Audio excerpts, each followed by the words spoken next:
Madagascar accueillera le 5e sommet ce jeudi 24 avril 2025. Madagascar jouera un rôle central sur la scène régionale en accueillant le 5e sommet des chefs d'État et de gouvernement de la Commission de l'océan Indien. Ce sommet revêt une dimension toute particulière puisqu'il coïncide avec le 40e anniversaire de l'organisation, offrant ainsi l'occasion de dresser un bilan des progrès accomplis au fil des années. Parmi les sujets majeurs à l'ordre du jour figure la sécurité alimentaire, un enjeu crucial pour les pays membres confrontés à une forte dépendance aux importations et aux effets croissants du changement climatique sur l'agriculture et la pêche. Les échanges s'appuieront notamment sur les recommandations issues de la conférence ministérielle de mars 2025 consacrée à cette problématique. L'objectif de ce sommet est clair, poser les fondations d'une coopération régionale plus solide afin de renforcer la résilience économique et alimentaire des populations de la région.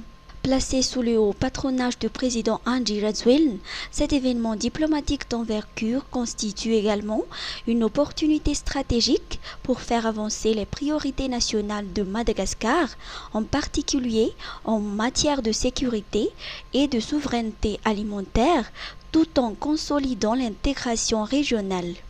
Les plus hautes autorités des États membres de la COI seront présentées, notamment M. Azali Assoumani, président de l'Union des Comores, M.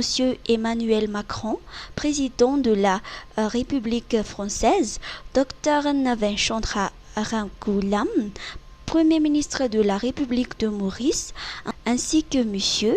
Wavel Ramkalawan, président de la République des Seychelles. Circulation à Antananarivo. Perturbations limitées le 24 avril. Le 5e sommet de la Commission de l'océan Indien, prévu ce jeudi, ne devrait pas provoquer de perturbations importantes de la circulation à Antananarivo, a rassuré la maire Arlala Ramanantsoa. Elle a précisé qu'aucune fermeture de route n'est programmée. Seul le bref arrêt de la circulation pourrait avoir lieu lors des déplacements des délégations, notamment entre les hôtels et le centre de conférence internationale d'Ivatu. La maire a également indiqué que des mesures supplémentaires pourraient être prises si nécessaire, mais sans conséquences majeures sur le quotidien des habitants. Par ailleurs, pour alléger le trafic en amont de l'événement, le gouvernement a décidé de déclarer la journée de mercredi chômé et payée. Ao amin'ny fatim-padian'ny aizina sy ny hazavana no misy ny fototry ny faharetan'i Madagasikara.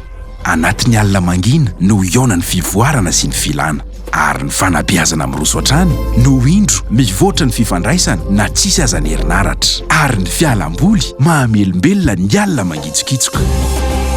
Ampiasao ny herin'ny masoandro miaraka amin'ny vahaolana avy amin'ny Star Times.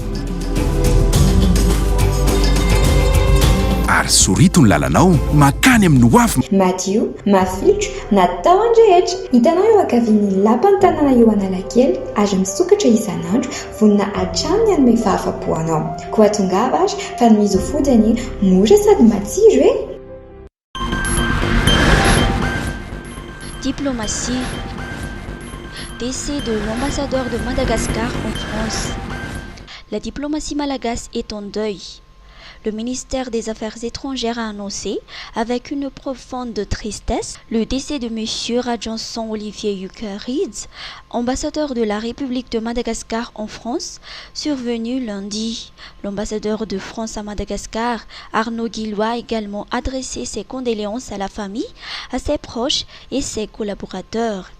Il fut le premier responsable malgache à m'accueillir dès ma prise de fonction. Au fil des années, nous avions tissé des liens étroits, tant sur le plan professionnel que personnel, a-t-il confié. Né le 22 février 1946, Radjanson Olivier Yukaridze occupait le poste d'ambassadeur plénipotentiaire de Madagascar en France. Il était également ambassadeur auprès du Saint-Siège au Vatican, de la principauté de Monaco, ainsi qu'accrédité en Espagne, au Portugal et en Israël.